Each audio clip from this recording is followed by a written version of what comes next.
Hey everybody, it's Party Elite, continuing my mini-series about potential DLC for Total War Warhammer 2.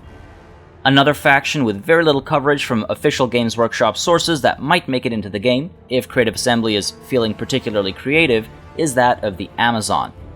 Stalking the jungles of Lustria, there is plenty of space for them to be included, so let's let our imagination run wild, and using the same resources I used for my previous video, I'm going to take a look at the who, what, and why of the Amazon.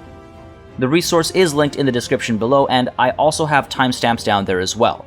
I'd like to apologize in advance for imperfect pronunciations in this video. I'm still practicing these ones, hoping to nail them before the game releases and I have to deal with lizardmen names. The Amazon, despite coming from the equatorial jungles of Lustria, look just like the people of the Old World, maybe with some tans instead. With that said, they are a tribe of almost entirely women, capable of reproducing parthenogenetically, with the help of natural drugs that the Amazonian Sisterhood's priestesses control. In the simplest of terms, that means that these are strong, independent women who don't need no man.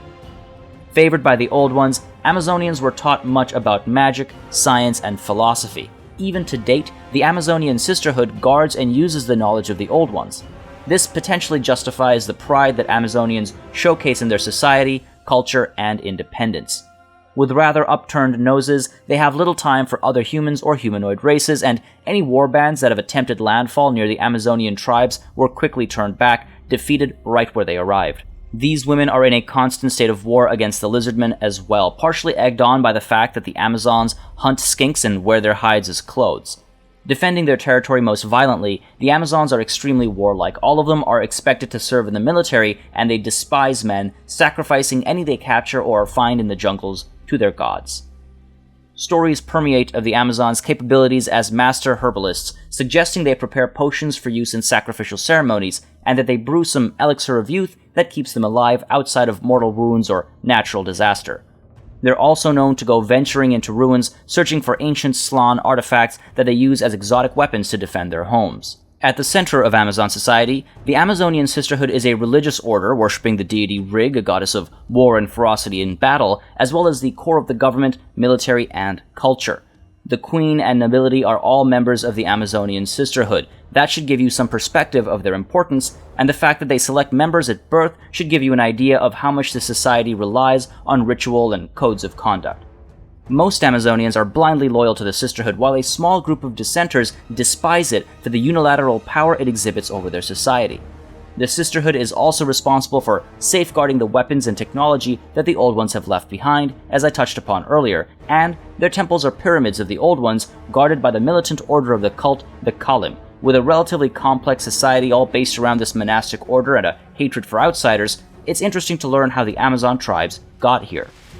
Well, the history of the Amazons begins millennia ago, and though there are contradictory mythologies, we're going to look at the one that suggests a marriage between Rig and the elven god of sea, wealth, and happiness. Kalith was born from this marriage as the mother of all Amazons, a warrior unmatched, always charging into battle, dual-wielding strangely shaped crystal weapons. No one knows where she actually came from, but she wandered the jungle and united the scattered Amazon tribes together, becoming the first queen of the Amazon.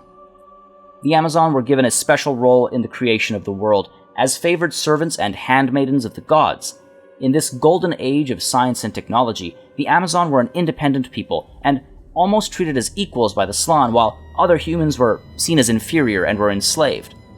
At this point in time, lizardmen and Amazon were able to coexist, and there was even a degree of trade between the races. The Amazon were the right-hand women of the creators, and so they were able to soak up all sorts of knowledge that would then be carried through generations. Nigh immortal, able to reproduce through non-conventional means, and wielding the powers of the creators, the Amazon could go into the world and transform it according to the plans of the Old Ones. Unfortunately, and probably not according to the plan, the Old Ones fell, and the Amazon fell with them. Severed from their creators as chaos flooded the world, the Amazon were weakened and had to retreat into the jungles where they built their safe havens that they continue to safeguard to date. The Amazon and the Sisterhood retain and preserve knowledge of the era gone by, and this forms the basis of power and authority for the Sisterhood. The first encounter between the Amazon and the outside world occurred when the Norse first arrived in Lustria. In a previous video, we briefly discussed Lwaxanna and the settlement of Skeggi. Well, when the Norse arrived, a few chieftains ventured further south, following the Cactus Coast, past the islands of Yucca and Keltzel, and into the mouth of the river Amazon. From there, they spied the Amazon island and a massive statue built at its coast. Before they could investigate further, however, they were attacked by volley upon volley of arrows among more arcane projectiles, and they had to fall back. Many died under such heavy fire, and those that survived fell victim to strange symptoms resulting from the strange weapons of the Amazon. This was followed by many more tales of battle between the Amazon and the Norse, but there is another story of how the Norse and Amazon interact. The Norse linked the Amazon to the female Shield Maidens, a group of Norse women from Skeggi who went off to war while their men were busy plundering. Unfortunately, as the Norse don't take kindly to axe-wielding womenfolk, the Shield Maidens were forced to leave Skeggi and ended up venturing up a great river to the island which is now their home, surrounded by dense jungles on all sides. The Amazon were next encountered by elf and dwarf adventurers who attacked the Amazon settlement, thinking it to be a lizardmen's city. Naturally, these elves and dwarves were driven off, and they brought back tales of warrior women that worship lizardmen gods, calling them the Amazon, after the name of the river. The island itself was dubbed the Heart of Darkness, as it was shrouded by the dense jungle around it.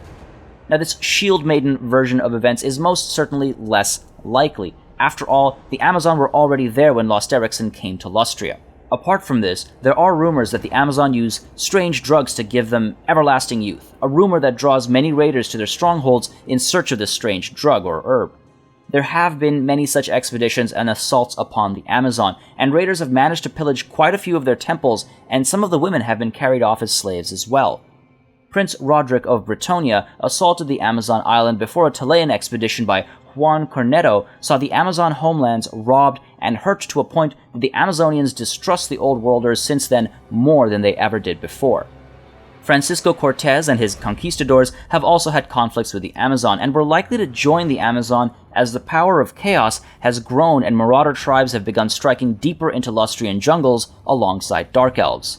Old World expeditions have since found a foothold in Lustria, as we well know, but their interests in the continent are largely of a fiscal nature. Few have ventured deep into the jungles of Lustria seeking knowledge, and so the truth of the Amazonian people is largely shrouded in mystery, and will likely remain as such. Unless Creative Assembly lets us venture deep into the forests of Lustria, that is. While Lustria does have other inhabitants, I get the feeling we won't be seeing the pygmies, or if we do, we'll just see them as units that have been co-opted by the Amazon. Rather than occupying a small island, I think the Amazon tribes will be spread around the lush jungles of Lustria. The map we've been shown has plenty of ruins that are probably occupied by some Skaven clans to start with, but it's not impossible for some of them to be redistributed among Amazon tribes.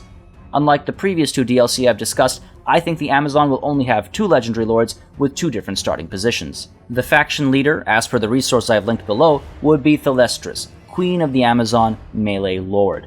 Named after the real mythical queen of the Amazonians, Thalestris is the current queen of the Warhammer Amazonian Empire. Trained by the greatest weapon mistresses of the Empire, she has gained a reputation for being quite ferocious and has an appetite for leading her forces from the front. Called the Lion Queen, she is proud, courageous, and a fierce combatant of the jungles, wielding the magical sword of Rig, something I imagine would be a quest item that allows her to cause magical damage with a great deal of armor piercing, while also greatly increasing weapon damage. Another quest item we're likely to see is the Pendant of Delamere, a gift to her from the curse witch Lwaxanna at the coronation that lets her transform into a were-jaguar when enraged. I imagine in-game it will simply give her the Causes Fear and Causes Terror trait alongside Frenzy.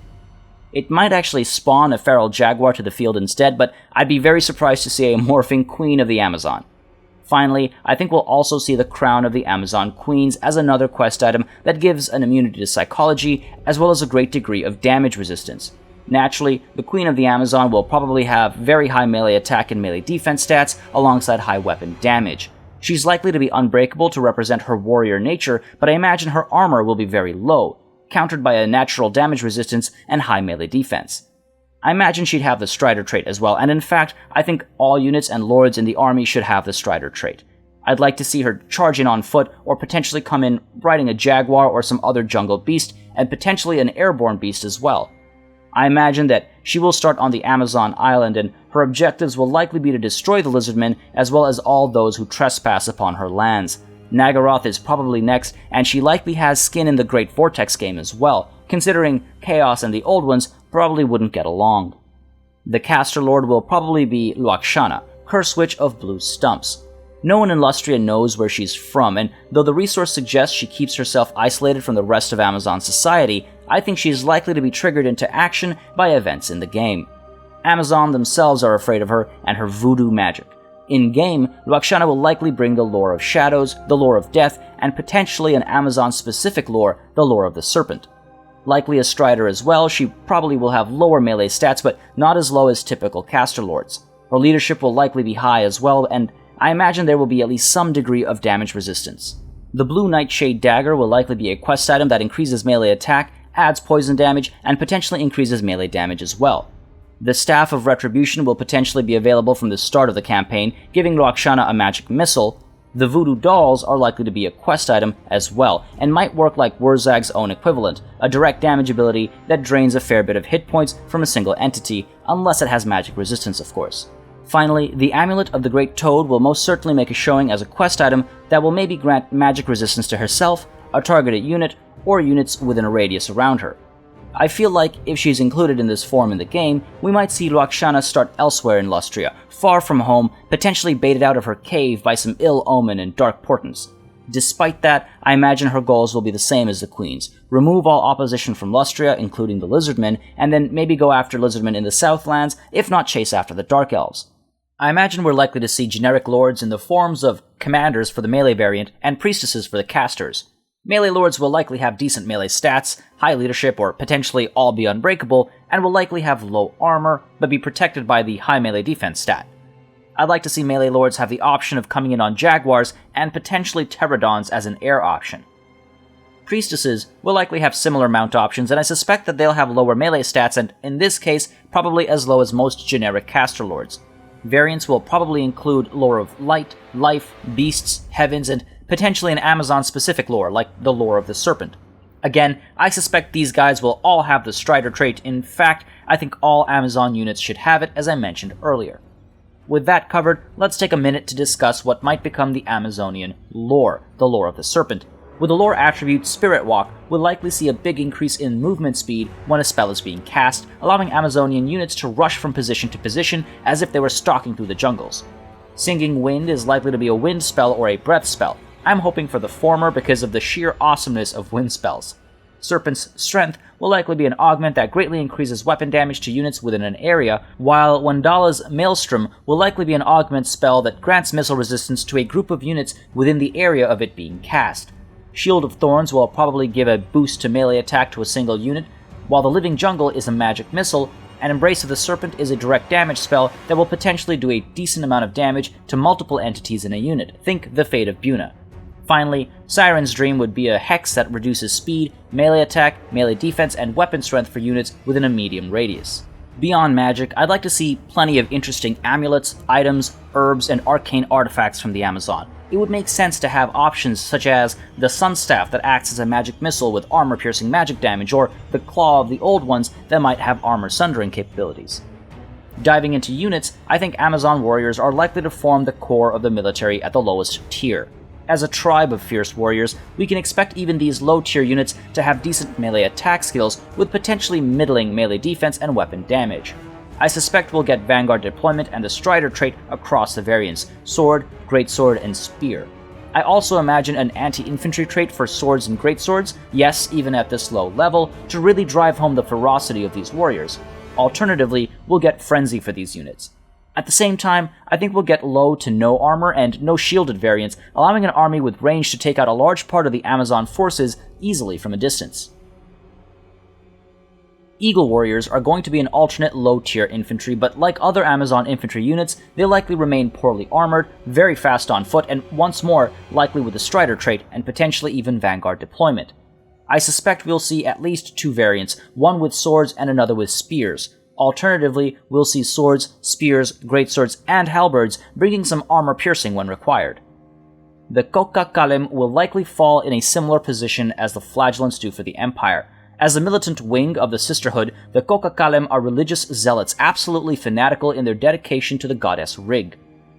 Under the influence of the Kokka drug, these warriors will likely have some degree of damage resistance and come into battle with frenzy while potentially being unbreakable. They might cause fear with their shrieking and hollering as they charge into battle, and I suspect they'll have decent melee attack stats, but middling to low melee defense stats and no armor. They'll rely on their damage resistance to survive, but otherwise can be quickly dispatched of. Jaguar warriors will probably be in the highest tier of Amazon infantry, coming in with swords, greatswords, spears, and halberds as required, doing a great deal of damage with high weapon damage and melee attack stats, with melee defense stats varying higher for spear and halberd, but lower for swords and greatswords. Here we'll see middling armor as well, not as high as some of the humans of the old world might get, but not as unarmored as their kin. Once more, I'd like to see the Strider trait, but here we'll probably lose Vanguard deployment and move at a slower pace as well. These are going to be the line units.